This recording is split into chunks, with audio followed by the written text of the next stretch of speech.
Tell me again about when you were in Beeville and with the what you discovered with the kids and People would start coming in from the living out in the farms, and they were sick, stuffy nose, coughs and colds and all that stuff. And it was worse seasonally, but it was never gone. And eventually what I found myself doing was advising them to move into town. And they would move into town and they would get better. And I'm thinking, what's wrong with this picture? You know, you should be living out in the country, and it's healthy out there, and it's clearly not for these guys. What's happening? And so I looked into it, and I came to the conclusion that these people were being pollinated, and then it were being herbicided and pesticided, and the young kids were living in mobile homes with high quantities of formaldehyde coming out of the particle board, which these mobile homes were built out of. And so they were sick, chemically sick, and immune systems just blown to hell, and they would get better, but they would not get good. And I became aware that chemical exposure and chemical sensitivity are a real problem. The other thing I found was that a lot of the pesticides that were being used were one radical in the molecule different than the same pesticides they used to kill the Jews in the Second World War. They were organophosphate pesticides, and they were supposed they were safe because they were out of the system by a day. And then what I found was that they were broken down.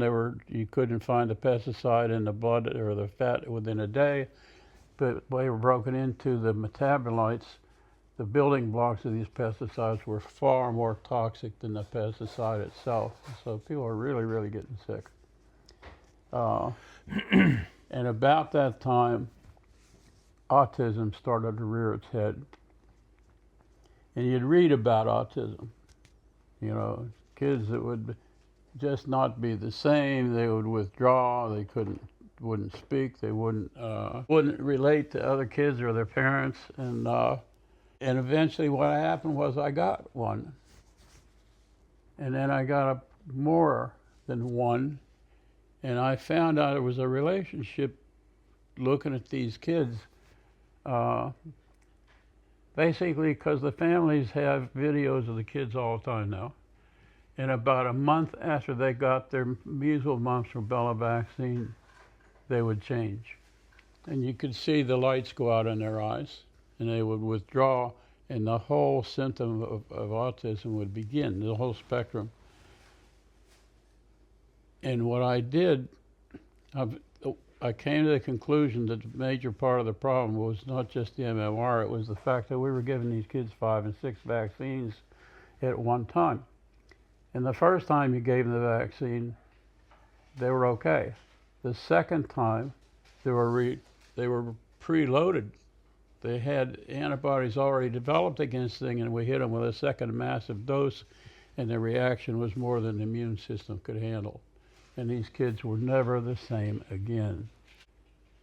What I started doing was breaking down, giving one vaccine at a time, and instead of giving a half a cc every couple of weeks like you would normally do with MMR and some of these other vaccines, I would give them a tenth of a cc. And a couple of weeks later, I'd give them another tenth. And a couple of weeks later, another tenth, until they had the same amount, but over a longer period of time. And these kids did not react, and I ended up not having any more kids with autism in my practice. And about that time, what we were doing with the allergy business, these kids that I was having come in from the farms to get away from being pesticide and herbicide and all, they have these bad allergies. I would send them down to Corpus Christi because I was using antihistamines and it weren't working. Different ENTs down there would send them back with a different antihistamine, different antibiotic, and the same problem. and it'd be getting me up at night. There was one ENT guy down there by the name of Bill King, would do allergy testing on these folks and send them back with drops and shots, and they never bothered me at night again. So I asked him, what are you doing? And he explained the type of testing that he was doing. It was called serial dilution titration. And what you do is you take your vaccine concentrate, you dilute it 1 to 5, that gives you a number 1 vial. You dilute that 1 to 5, that gives you a number 2 vial until you get about 5 vials. And you would start with a weaker one, put a little drop under the skin, and wait 15 minutes and see if it grows or dissipates. If it dissipated, you go to the next stronger one until you get a positive response. And if they're not allergic, you go all the way up and they won't get a response. But you reach the point where they get a positive response, that tells you the strongest amount of antigen they can tolerate without, and so what you do, your treatment dose is the one just below that, just weaker than that. And what you're doing with this, testing each of these things individually and giving you a vaccine that is tailored to the patient's specific allergies. You get the results within a couple of weeks instead of 6 months, like you would with scratch testing. And we also found that it was good for foods. With foods, you start with your strongest and provoke a reaction, or don't, and if you don't, then they don't have a food allergy. But if you get a reaction, either stuffy nose, cough, or cold, or whatever that food is causing in them, you drop down with the next weaker vaccine until you get one that makes those symptoms go away. And that's what their food allergy vaccines are made out of. They were neutralizing doses, and they're effective within a week or two. You don't have to wait 6 months for that stuff to work. And this was all put together by a guy by the name of Bill Ray, who was a cardiovascular surgeon up in Dallas, who had gotten sick from the anesthetic gases that are put out during operations. And he started looking into this stuff and developed it. He started a clinic called the Dallas Environmental Health Center, where we used organic food for the antigens.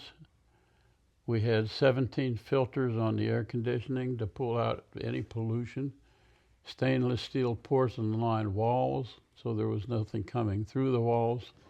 And the air in that place was 100 times cleaner than anything on the outside. So when we did our allergy testing there, it was exquisitely sensitive. And we treated people who basically had flunked the 20th century. They got to the point where no matter what they breathed, no matter what they ate, it made them sick. So we would get them in there and we would work with them till we could find out what were safe foods for them. Invariably, they had to go organic, because if you're not organic, you're taking a squirt of Raid every time you open your mouth. And these people couldn't handle standard food. They had to go organic.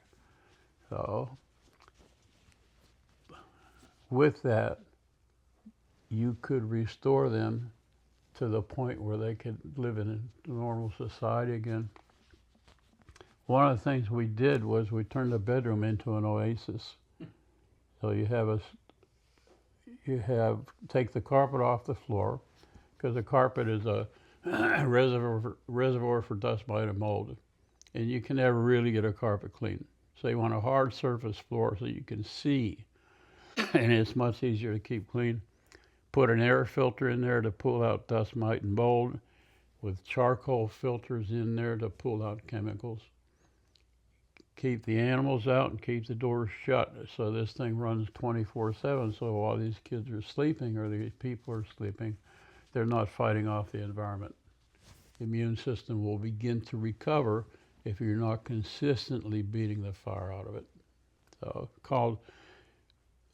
the example we used was a rain barrel.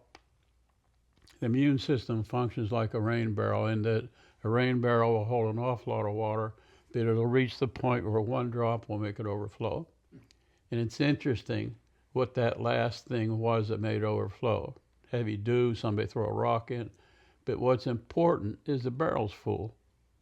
And the immune system functions the same way. It's designed to handle insults, and it does that, and you don't know anything about it until you exceed its adaptive capacity, and that's when you start to see symptoms. So to get to a stable condition with a rain barrel, you don't take out a tablespoon or two of water. You empty the barrel out. If you can't empty the barrel out, you empty it far enough so when you add an insult, it doesn't splash out. And it works the same way with the immune system. You reduce the total load. Use organic food. You make the bedroom into an oasis where you're not fighting off the environment at least 6 to 8 hours a night, and the immune system will begin to recover its ability to function like it's supposed to. And we treat those folks. We do allergy testing for foods and for inhalants, and we were able to do it up at the Environmental Health Center Dallas. We were able to also test chemicals. We're going to have more videos like this down the road, so stay tuned later for more videos. Send us any comments you might have.